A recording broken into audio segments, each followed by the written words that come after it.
One more thing, Rebecca, I'll watch for a little bit. I said, I don't know if you saw on the Zoom link, I said a bunch of the board members were invited. I said to come to class today, so I'll try to keep an eye out for them in case they show up, okay, and let them in. Okay. Okay. All right. Well, this was a this particular session is about the Optima training. So I don't know if that's what they wanted to see, or if they were more interested in like meeting the volunteers or what. Actually, I said if any of them show up, some of them have expressed interest in actually becoming an advocate. So they're either wanting to sit in on class, you know, for that reason. And I don't know if any of them will come today. Okay. I said they may wait until the next class, but I don't know that you necessarily have to do anything for them. Okay. I said, just letting you know, okay, that if they were here, you know, that is probably why. Okay. Excellent. Well, we got everybody now. Yay. We did it. Hooray. Thank you, everybody, for your patience. And welcome. I think the first thing I want to do is talk about the Naomi Griffith video. How many of you got to watch Naomi? I did. Raise your hand, shake your head, whatever. Awesome, awesome. And Sarah hasn't seen it yet. You guys tell Sarah why she needs to watch it. When I grow up, I want to be like Naomi. Yes. That's exactly right. She's a hoot. Yes. I think that it was just so true. I mean, being a teacher and a parent, everything. It's like you're thrown into situations and you're supposed to be qualified for it. But you're not qualified. And when you're a newbie and you're not qualified. And the way she expressed all that was funny. You know, and I think it was good to hear about her childhood and that she clicked every single box for being disadvantaged, but she didn't know she was. And I think that's going to be important for us to remember. It is.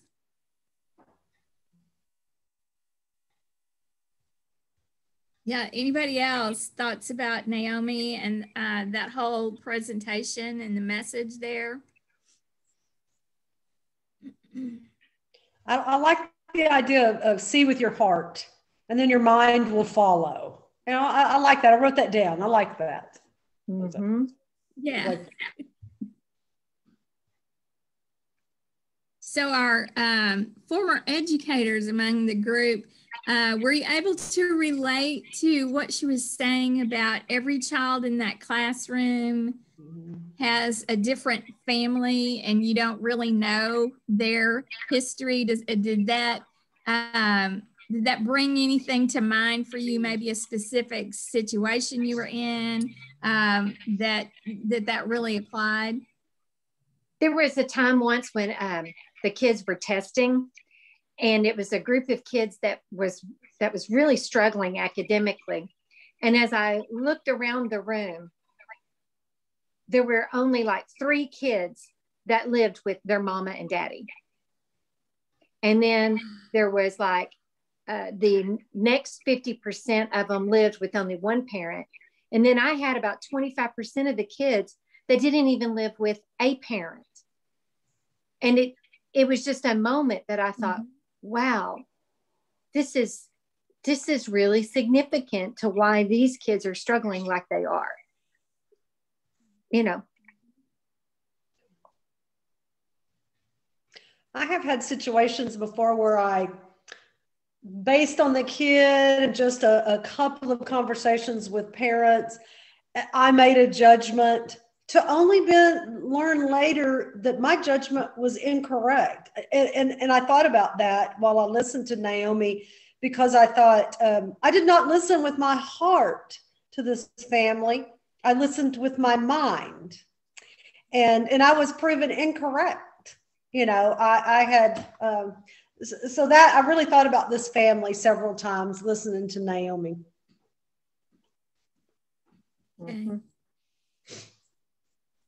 Yeah, I figured that it would really strike home with y'all because you've probably experienced that. And it's so true what you're saying about these children. I mean, you probably grew up in a home where you had both parents and, you know, what we would call a normal home, which there's really no such thing, but your idea of what a family looks like and how it functions influences how you see everybody else, and you can't help but make judgments about other families because you're looking at it through the lens of what you experienced. And so it really does make you stop and think, you know, what are the circumstances that this child is living in, and how can I try to understand what that feels like for them? And that's where your heart comes in. I don't know if any of you are planning to go to court this afternoon. My particular hearing, I'll just share a little bit about this because you'll hear it this afternoon if you're going. But this is a case where a 15-year-old girl, I think she was 14 at the time, made an outcry of sexual abuse against her dad. Okay. And so the family CPS got involved, and they asked the dad to move out of the home. And so he did that, but they didn't, it was really kind of weird situation with CPS. They didn't put like a time limit on it or say, you have to move out and do X, Y, Z before you can come back. It was just, you have to move out. Okay. The child recanted her claim that she was sexually abused, which happens a lot of times once they see what happens to the family, you know, when as a result of that. The story is that the mom kind of said, if you don't take it back, then, you know, your family's not going to love you, and, you know, really was very negative toward the child, didn't believe her story. We feel like she was probably involved in that decision to take back that statement. Law enforcement was not able to determine anything. However, CPS did find a reason to believe. Remember, we talked about their determinations. They did have a reason to believe, okay? And so dad was out of the home for several months. Then secretly, dad moved back into the home. And the school actually started seeing a difference in the children's behavior and hygiene, and just there started to be issues. And that's when CPS found out that the dad had moved back into the home. And so they took the girls out of the home, okay? So the question has always been, did it happen? All right. And is mom able to be protective of these girls? Okay. So the mother has filed a motion to dismiss the case against her and allow her to have the kids back in her home. So the evidence they're going to present today is that number one, and I don't know, I know in criminal cases, they can use polygraph results. I don't know in civil cases if they're allowed to or not, but it may come up today that the dad did fail a polygraph test, which I think is the most troubling fact, okay, of the case. The thing we know for sure is that he failed the polygraph test. The judge is aware of that. The mom has allowed some contact, like she gets to go to school activities, and the dad has gone with her to the school activities and stayed in the car. He didn't come inside, but then she sent the child to the car where he was. So she's not showing her protective abilities or even a need. She does not believe there's a need to protect the children from the dad. Okay. So that sounds really bad, right? You could see this family together in the family visits. It's what I wish my family would have been like when my kids were little. Okay. They laugh, they play games, they always play card games, and you can tell that this is something they have always done. They have like family jokes, and you can tell, I mean, you can just see it. You can see when this family interacts that they are very bonded, they love each other, they are very close, they have fun together. To see a 15-year-old girl go over and hug her mom or brush her hair, and you can tell it's not put on. This is for real. This is really how they interact. And to see that there's no awkwardness between this daughter and the dad. There's no blaming this child for making that outcry. They never treat her in any way negative. It's always loving. They, at the end of their visits, they pray together.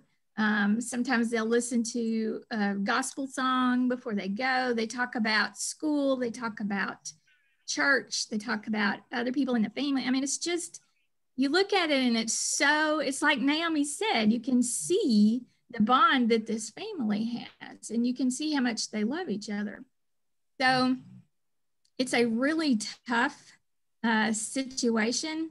And I have struggled with this case so much because I can see that the trauma that is going to happen to these girls, if they are not allowed to go back at least to their mom, is going to be devastating. It is going to be devastating to these girls. And my job is to advocate for what's in their best interest. What's in their best interest is for their mom to say, you know what, I don't know if it happened or not, but I have to accept the fact that my daughter said it happened, and I have to choose my children over my husband. That's basically what it boils down to. And best interest would be for mom to do that, so that those girls can at least go home and live with their mom, okay?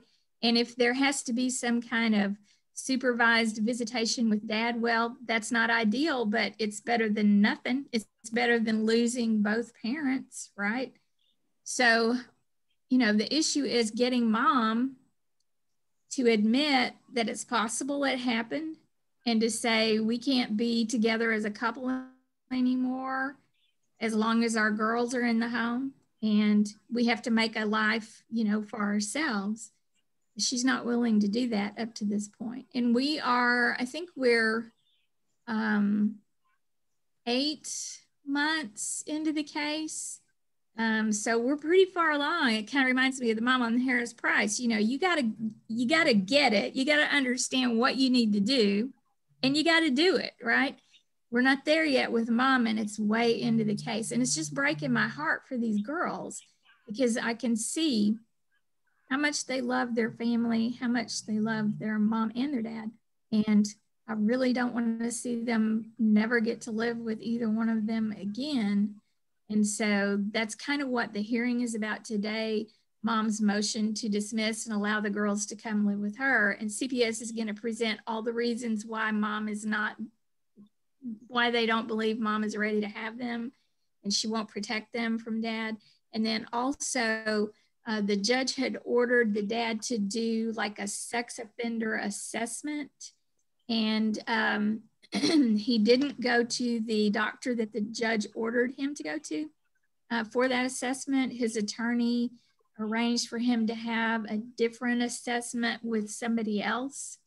And so they're going to be questioning the person, I think, that did that assessment about the results of that, to try to get a better idea. Because I feel like everybody's hung up on the question of did dad do it or not? And I'm not hung up on that question. It doesn't matter to me whether he did it or not. There's been an allegation, and we have to protect the girls, right? I mean, you always have to believe the child, because the consequences are too devastating if you don't, right? So to me, what I'm hung up on is CPS doing everything they can to help this mom believe it's possible and that she has to cut ties with dad and protect her girls. And so we'll see how it goes this afternoon. I think there'll be some interesting testimony about it, but it's a really tough case. And I keep thinking about Naomi, and I keep looking at this family, and I can see that they absolutely love each other. But what do? You know, and thankfully it's not my decision. I just have to, you know, weigh in on it. It's the judge's decision ultimately, but it's a really tough case. And we've known that from the beginning. I know the judge specifically asked that we have a Casa volunteer on that case, an experienced Casa volunteer, because he knew it was going to be hard. And it doesn't matter how much experience you have, you don't know. You don't have all the answers, you know. All you can do is look at it and say, this is what I see. This is what I see. And so hopefully that's how it'll go this afternoon. I'll just get to tell them what I see, and we'll see what happens, but should be pretty interesting. So, all right, well, let's move on to Optima. One of the things that is a big part of the CASA program is funding, okay?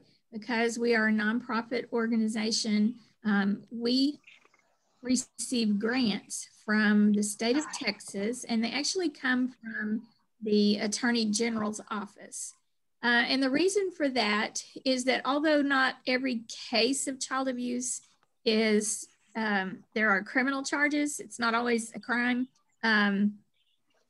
but the Attorney General's office is responsible for the Victims of Crime Assistance Fund, VOCA. You'll hear talk about VOCA among CASA circles, but the Victims of Crime Assistance is money that is collected, like, you know, when criminals have to pay a restitution, you know, they've injured somebody or they've stolen somebody and they have to pay money, you know, and I think even maybe some of their probation fees and that kind of stuff goes into this fund. And so that fund is used to help victims of crime. And even though there are not always criminal charges in our cases, they do consider this criminal situation, and that there are victims, absolutely, there are victims who can use financial assistance. So in order for us to get those grants, we have to send reports every month showing what we do in our efforts to assist these victims.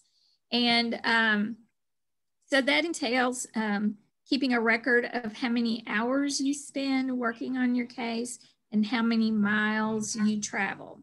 And that's kind of the basis for our grant funding, is the number of miles and hours that you guys volunteer, all right? So we used to have to do these horrible sheets, paper sheets that detailed every activity that you did, and you had to write it down on paper, and you had to get it to your supervisor by the end of the month. And anyway, somebody really smart came up with a software system to be used by the CASA programs that makes it so much easier. We don't have to do it on paper anymore. We can do it electronically.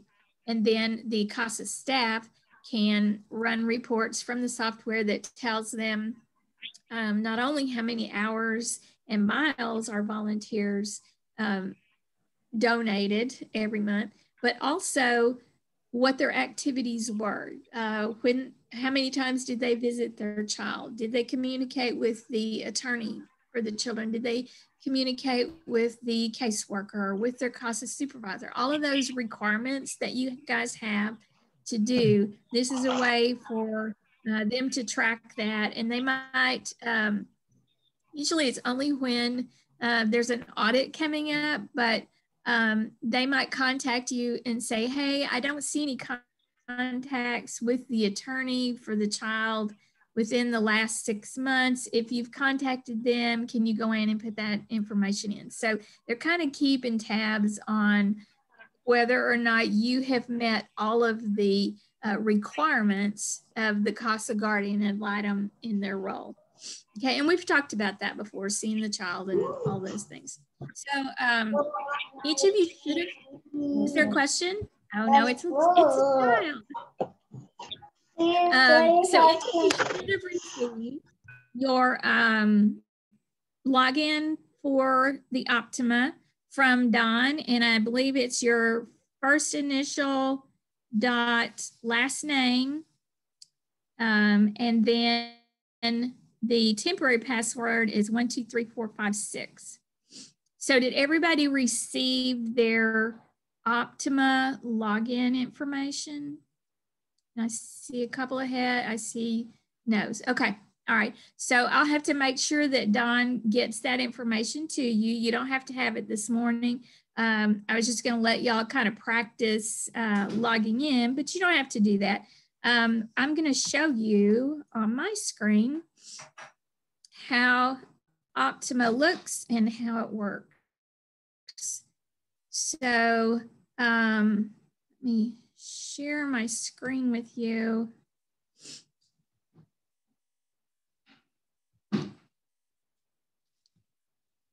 Okay, if you look right here on my screen, this is the Casa of Hill County, Texas website. All right. If you go to that website and then scroll all the way down to the bottom, this right here is going to take you to your Casa email. And then this right here is going to take you to the Optima software. So we're going to click on Optima and it'll take you to the login screen. Okay, looks like this. And I'm going to put in my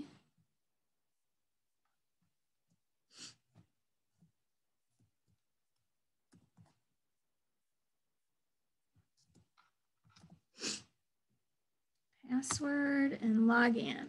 Okay, so you'll put in your temporary password the first time, and then it'll let you change it, and you have to have your own password. That's what keeps all of this information confidential and secure. Okay. If you forget your password, then somebody at the office, Don or Tina, will have to reset your password for you. Okay, so once you get appointed to a case, this is what you'll see. I have 2 cases in Hill County, and I see, love you. When you log in right now, you're not going to have anything show up here because you haven't been assigned a case yet. But we're going to take a look at my cases so that you can get an idea of what it looks like when you'll get yours. All right. So over here to the right, this right here, the little pen and paper. If you go over here and click on this, it's going to let you put in a new contact log. And contacts are what we're all interested in, okay, is what you've done on your case. So it's going to take you to this screen, the contact log screen. This information right here is all entered by staff. So when you get appointed to your case, it will already be in there. The first time you log into your case, all of this stuff is already going to be filled in. It will take you right here to the calendar. If you click on that calendar, it's always going to pop up with today's date. But if you're logging something that you did earlier, let's say you did something on the 13th, you just click on that and it will change it. Okay. Then right here, the activity type, you have a drop-down menu with a whole bunch of stuff on it. Okay, so these are all the possible things that you could do while working your case.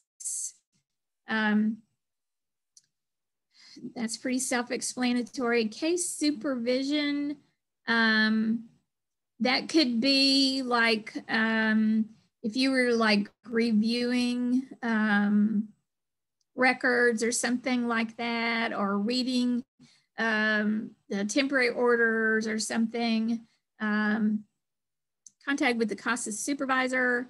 You're going to want to have an entry there every month, child contact every month, contact with parents. I think that you only have to do that like once every 3 months. And I think we talked about, you do that through their attorney. Court report writing. Here's some more document review. If you're doing research or you're reading reports about the child's development, their education, there's also looking for physical and behavioral health, like if they have medical records or something like that, counseling notes. It gets pretty specific about the activities. But just pick whichever one you feel like it most closely describes what you're doing, okay? So let's just say case research is what we did on the 13th. All right, then you could put the subject in here. Since we're talking about my case, done a lot of that, sex abuse treatment. If you do it outside of court, and everything will be outside of court except court hearings, go ahead and check this box right here.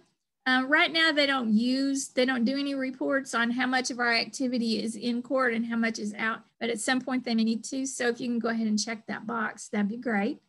And then the contact type.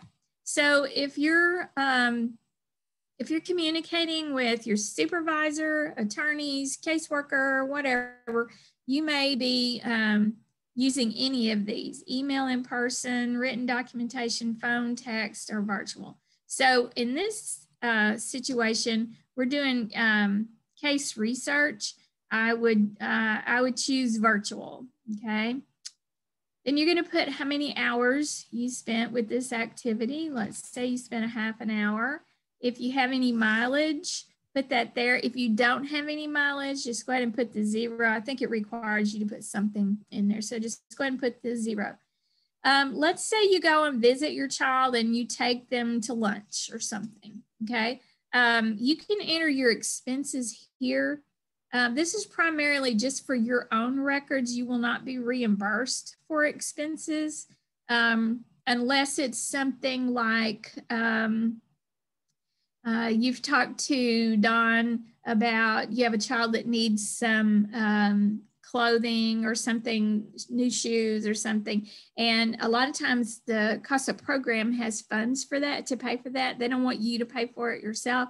But let's say you take them and buy the shoes and then you ask Don, for reimbursement for that. You could put that in there, but it's not necessarily if you have expenses from just visiting a child. Those do not get reimbursed, but you may use that when you file your taxes. So you might want to keep up with that. The same thing is true of your mileage. The mileage that you travel can be used when you file your taxes, even though the Casa program is being reimbursed for that mileage on their end. You're not being reimbursed for that. So if you want to keep up with the mileage, let's say you have a kid that's placed pretty far away, you may rack up a lot of miles, and you may want to use that as a part of your deductions when you do your taxes. So it's a good idea to keep up with the mileage, but most importantly, for the program to get reimbursed, we need to know. Something for you to keep in mind when you report your hours and your miles: the time that you spend traveling is also counted, okay? So let's say you have a child that's placed in Waco and you have to drive to Waco. Not only are you going to count the miles that you drive, but in your hours, you're going to include travel time there and back, plus the time you spent with the child. So if you're going to go to Waco to visit a child, you're probably looking at 5 hours, even though you have only spent maybe an hour and a half, 2 hours with that child. that time that you spent driving was time that you spent doing Casa work. Okay, so you need to include that as well. Even something as simple as going to court, now that we have court in person again, the time and the mileage from your home to court and back also needs to be logged. And then down here under notes, you're going to tell what it was you researched, how you felt like it applied to the case, and I'll show you later how you can even put that document or any of the information that you think is important to save into your Optima file as well. So you have up to 5,000 characters to put notes in here. When you go and visit your kids, be sure and be very specific about who you saw, what's going on in their lives, what it's like in the home, any concerns you have, any concerns that the child had, any medical issues, all of those things. You have a lot of space here to put notes, and it helps your supervisor keep up with what's going on in your case. That way, if they need to stand in for you, they have your words right here in this box that they can refer to. So all of these folks over here are involved in the case. You'll see what their role is. This attorney is the mom's attorney. This attorney is the child's attorney. This is the caseworker. This was the investigator. So she was also a caseworker at one time. These are the two children. Here's dad, here's mom, and this right here is the family member who has placement of the girls. So if there's somebody that you refer to in your notes that is not on this list, you can add their name here and what their relationship is with the child. Okay. Then once you get all of that information in there, you're going to go down here and click create, and it's going to send notice to your supervisor that you have a new contact in there for them to look at. And then they'll look at it and they'll approve it. So that's how they kind of keep up with your case. So let's go back. And it takes just a minute for it to load your stuff here. Okay, that's what you use when you do a new contact log. This little spyglass over here gives you access to all of the details about your case. This is all the information that staff has put in there. So let's click on that and see what you can look at. Okay, here's your case information. Here's the date that the court got custody of the children. Here's some notes. Sometimes you'll have notes, sometimes you won't. This was in March. The judge ordered expanded visits, 2 hours on first, third, and fifth weekends to be supervised by a mutually agreed supervisor, and that was me. So I'm doing additional visits for these girls because I can see that it really is important to them. So every first, third, and fifth Saturday, I'm doing a 2-hour visit with this family. And that's beside the 1-hour visit that they have every week with CPS. So if you want additional visits for your kids, be prepared to be asked to supervise those. All right, so here's the case assignments. Here's Krista, and it's got her phone number and her email over here on the right. And then mine information. Here's the children in the case. And let me move this over a little bit so you can see. Again, we have a little spyglass here. So if there's typically what's in here about the children is just going to be, that's important to you, is going to be their birth date should be in here. Let's see. Here it is. Yep, birth date. Right here, okay. Where they're living or where they're placed, okay. It's not a whole lot of information in here. They don't typically put in this because it changes a lot, and some of this information we don't know. But this is mostly, if you're going to use this if you need to find their birth date. And we do include their birth date on our court reports. Okay, so what is that? Well, I did the wrong thing. I should have gone back. Okay, get back into it here.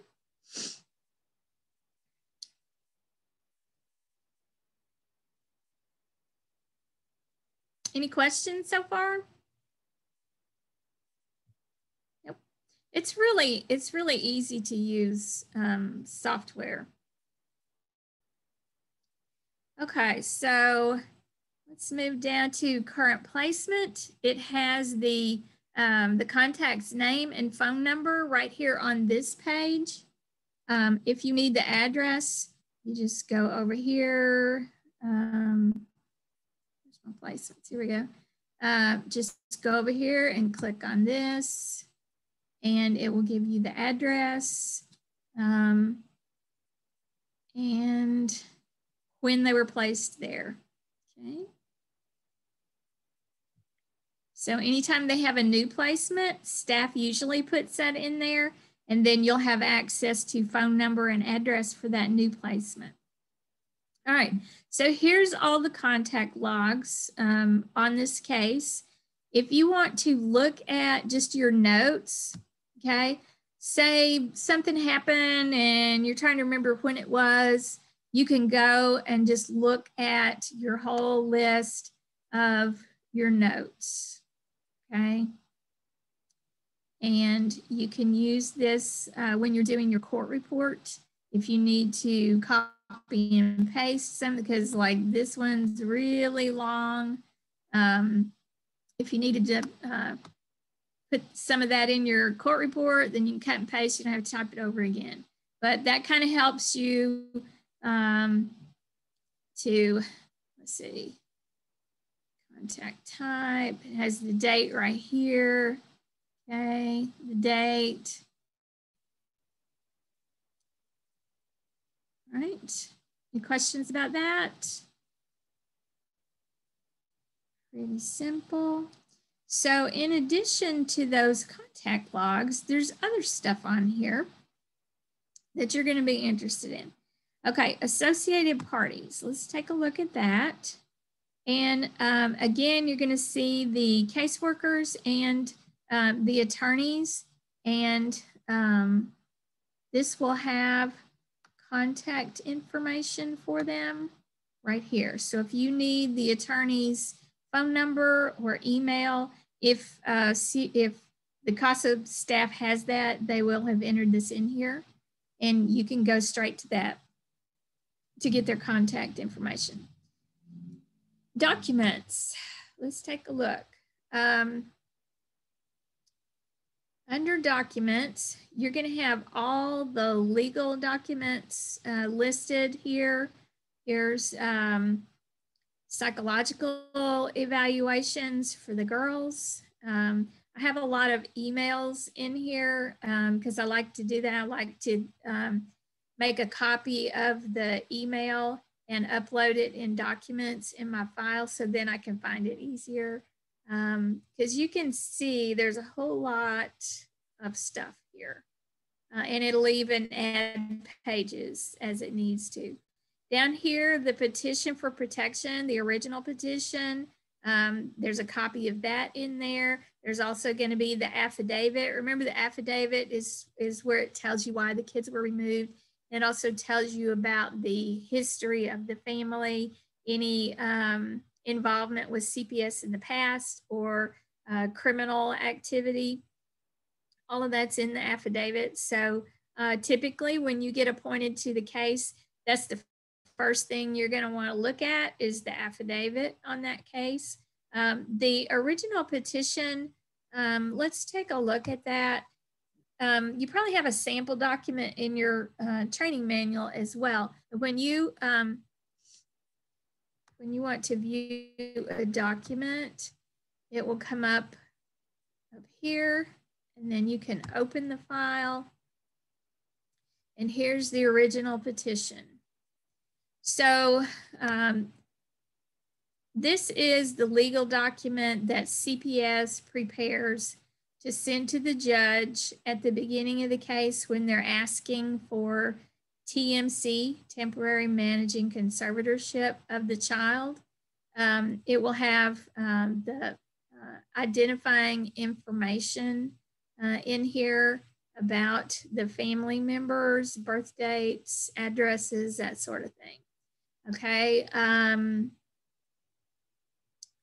This is legal information that the department is required to include in this document. They're going to try to keep the family together. They're asking for removal of the kids in an emergency. All of this is legal stuff they have to put in there. So it's a good idea for you to read through it one time, maybe in the sample document that's in your training manual. After that, it's all the same information on every one of these. They're just asking the judge to give them permission to do everything they need to do. And they also include in here that there is a chance that the parents' rights will be terminated and what kind of things would lead to that. So it's just kind of all the legal stuff they're required to tell the parents, all right? And this is the document that the judge will sign at the end of that first hearing. Sorry, no, the original petition is the one that he signs to allow them to remove the kids, okay? So, let's see if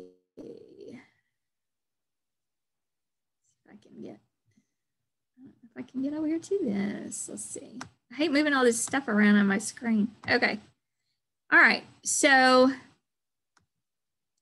that's how you access the documents in here. I was talking about, I like to put, like if I do research, I like to include whatever that is, if I can, if there's like a, this right here, considering family reconnection and reunification after child sexual abuse, so that I can find this when I need to. And I just copied it and uploaded it into documents. It's really easy to do that. I don't want to mute myself. Let's see. Okay. If you want to add a document, you just go to click add, choose files. It's like adding an attachment to an email, and then it'll show you all of the documents on your computer, and you can choose which one you want to upload, and it'll go into your Optima file. Then it's easy to find it.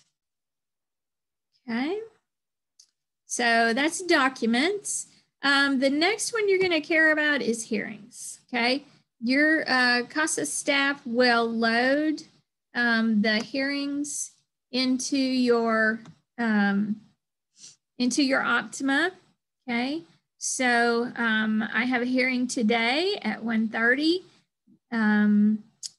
This is a motions hearing. My next hearing is going to be July the 15th at 9 a.m. It's a permanency hearing, okay? It will also tell you when you need to do your court report, what date your court report is due, okay? So if you're wondering when's my next hearing, this is a quick and easy way to find it. Just go to hearings, right? We don't list the services in there, because you can see what the services are in the temporary orders document. It lists all the things that CPS is asking for them to do. It's very time consuming entering all this information into Optima. So we don't repeat stuff that's already in there typically. And then placement history, if you have a child that has been in more than one placement, this will be important to you. These children have been in the same placement throughout the case, so there's only one entry for placement history. All right, so any questions about that? About how to access the materials in Optima, how to add stuff to it? Nobody? Awesome. I'm glad. It really is pretty simple. And if you have an issue with it, you can call Tina or Dawn or Krista. Any of them can help you through that. And usually the only issue people have is they forget what they put as their password. And so they have to get a new password set up. All right.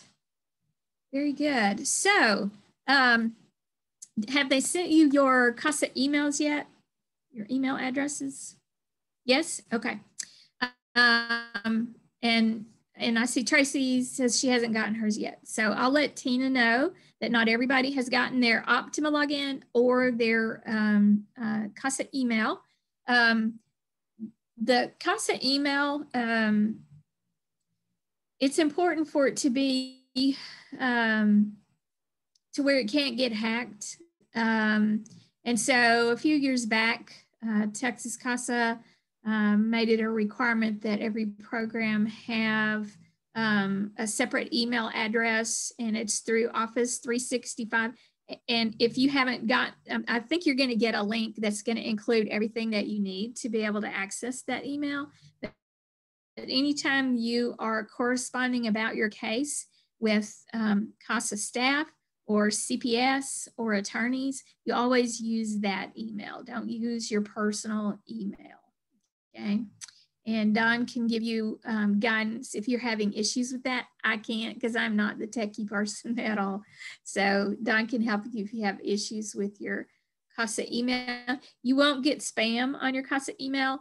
You won't get anything that's not related to your Casa case. So it's a good idea to have alerts so that you know when you get something from on your Casa email. Now, Tina will send out things about trainings and events and stuff also, but there's not a whole lot of that. Most of what you're going to receive on your Casa email is going to have to do with your case or with a court hearing that has been set that you didn't know about, or questions about what's going on. So it's really important for you to kind of stay on top of that so that you don't miss anything on your case. All right. If you don't have any questions about Optima or your email, we'll talk about our next training session. No questions? Everybody's good? All right. Well, we're going to get back to that homework grind. Michaela? Sorry, I was trying to, can you hear me? Yes. Okay. I was trying to unmute. How long do the hearings take? Like, you have a hearing today at 1:30. How long do y'all expect for yours to go? This is not a typical hearing, and I know they're going to call witnesses. So it may last a couple of hours or more. Typically, like if you're just having a regular hearing, one of the scheduled hearings, they only last, gosh, I'm going to say probably 15, 20 minutes at a time. He calls everybody to be there like at 9. Go ahead, Tina. Yeah. I just wanted to tell y'all, I came from, okay, when I started this meeting at 10 o'clock, I had been at the annex, okay, at 9 a.m. There were 2 adversaries, okay. There were the original hearings. I said I was part of a status hearing while we were there, and there had been 1 or 2 more in front of me. So in that hour's time, okay, in that hour's time, 4 to 5 cases had been heard. Okay, they move quickly. Okay. Well, I was just asking because I won't be able to come today, but I won't be able to come today, but at least I'll know I'll be able to like take my lunch break and go to the next one.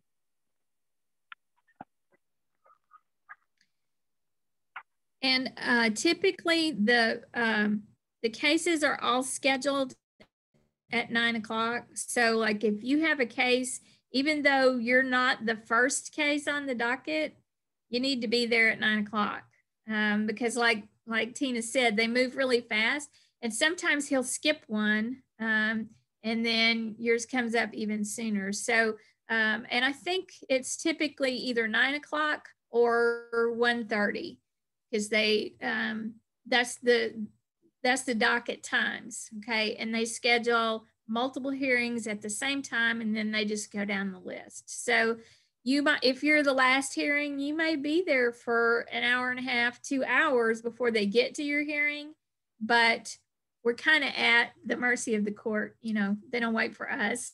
We have to wait for them. So if you have court in the morning time, typically they're out of there. If they start at 9, they're done by 11 usually. Don't you agree, Tina?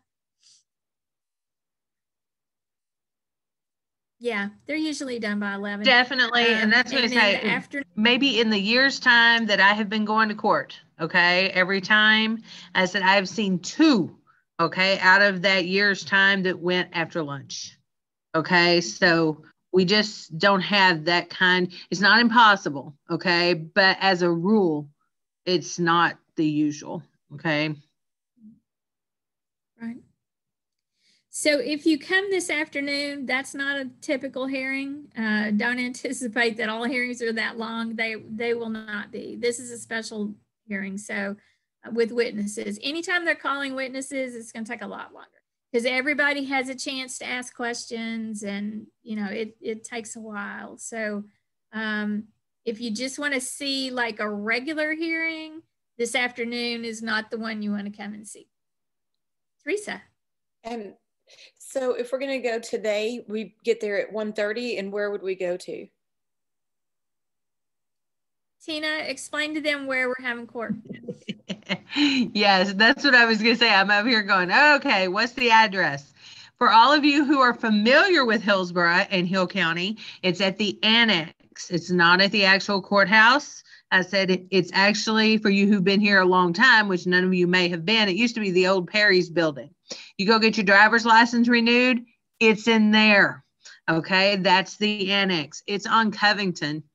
Hold on just a second. And I'm going to I will put the actual address in the chat for you guys so y'all can continue talking, okay? Okay. Yeah, it's, if you know where the Brookshires is, it's kind of behind the Brookshires in that big building. It's a big, ugly, plain building. And they have like, in the probation, where probation checks in and you get your driver's license and all those like government things happen in that building. So when you go in the door, you kind of go to the right and then down the long hallway. And at the end of that hallway, there's a big room with benches in it. There'll be a bunch of people in there waiting. And Tina, do you know like the capacity of the actual courtroom for visitors? Because I know the actual courtroom they're using is small. No. Are they going to have yes for visitors? That's what we said too. I said, yes, there's not a capacity. It's small. I said, they're not being as stringent on mask wearing, okay, as before. I saw a lot of people unmasked today. If you feel more comfortable, you can still wear yours. But I said that they're not as strict on that anymore. There is seating in there. I said, like probably the 2 back rows, okay, are still for seating. So those are hardly ever full. Okay, that's just the truth. They're hardly ever full. So there'll probably be room for you guys. All right. Tina, I think there were a couple of folks that didn't get their Optima login and Casa email. So okay. You need to follow up with them. I think Tracy had not gotten hers. Okay. Could I just make this offer, yes, since you've addressed me? Look, if any of y'all have any problems whatsoever, okay, you are welcome to come to this office anytime, okay? Anytime. If you don't have my cell phone number, I'm going to get it to you. I said that way, if you say, I have trouble with my login. I have trouble with my email. I just want to sit with you for a few minutes and talk about the notes I want to put in on my case. Call me, text me, email me, and I said that you are more than welcome to come. Glad to help. All right. Does anybody have anything else? Okay, your next homework assignments, you're going to have multiple videos to watch again. Our session on Tuesday will be cultural competency.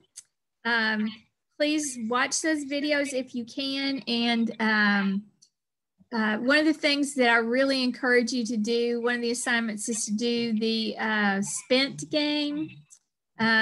That's always interesting for us to have a discussion about that. You can do it on your phone.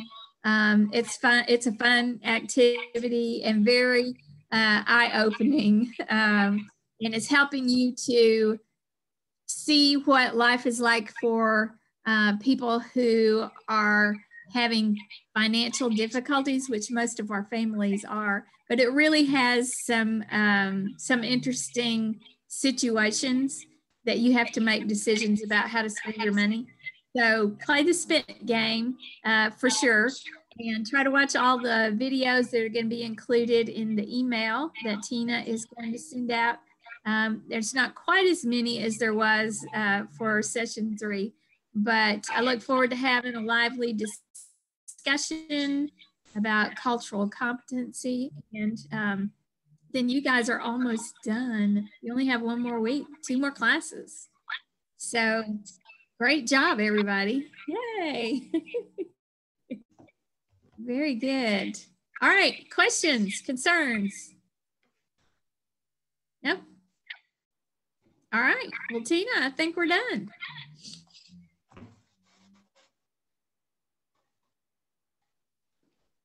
Until next time.